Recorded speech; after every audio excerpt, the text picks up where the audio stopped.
In Lino Lakes, this sod farm could soon see development. Our hope is to acquire, we've got under contract 156 acres, and our vision was really to create an entire life cycle of home ownership.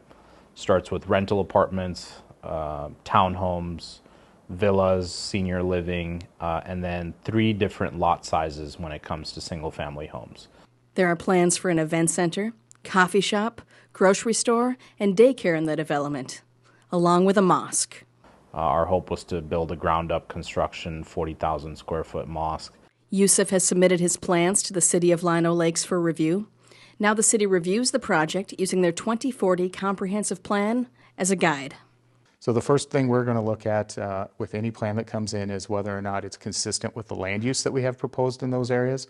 What if it falls, it's consistent with our utility staging, when and where we're going to extend sewer and water utilities. Grichala says the concept plan process can take up to 2 months. This is a very high-level plan. We send that through all the boards, through city staff to review it, and kind of try to give some initial feedback back to that developer of how consistent they are. So we're still in that review process right now. Even with the concept review barely underway, many in the community have taken an interest in the project, with hundreds of people attending a couple of recent city council meetings. You know, we expected it, but maybe not to this extent. We've certainly had a lot of interest in what's happening up here lately. You know, anytime that we want to build a mosque, anytime, you know, Muslims have tried to build any sort of development, wherever it is in the country, there has been pushback. But how early it started and how strong the opposition has definitely been a surprising point for us. Yusuf says that overall, he doesn't think his proposal is any different than some existing neighborhoods.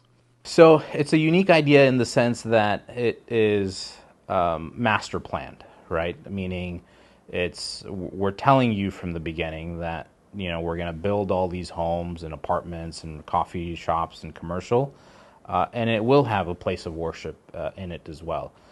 If you look at the Greek Orthodox community in America, you look at the Mormon community in America, the Amish community in America, and this is not new. Right? This is a true and tried method. It's no different than what you see up and down Main Street. You have a lot of different religious institutions kind of fabricated into residential communities. The only difference for us was we had kind of just master planned it from the beginning. One factor in the development is that while city utilities are extended to serve the Madinah site, the city needs to determine how much capacity is available to serve the area. The city may consider a 1-year moratorium on new development in this part of the city to study the impact of new homes on the water supply. Along with that, the city would do a master plan that encompassed the northwest quadrant of the city. So that is kind of where we're looking at doing at this point, or one of the possibilities, is that we do a broader master plan over that area to lay out address some of the bigger issues that would help then guide development as it moves forward. So that ultimately may be what the council's consideration. We certainly have issues related to water that are also part of this consideration as we look at development on both sides of Main Street. Yusuf says that if the city chooses one of these ideas, he won't give up. He'll continue to work towards bringing Madinah Lakes to Lino Lakes. We're going to stick around.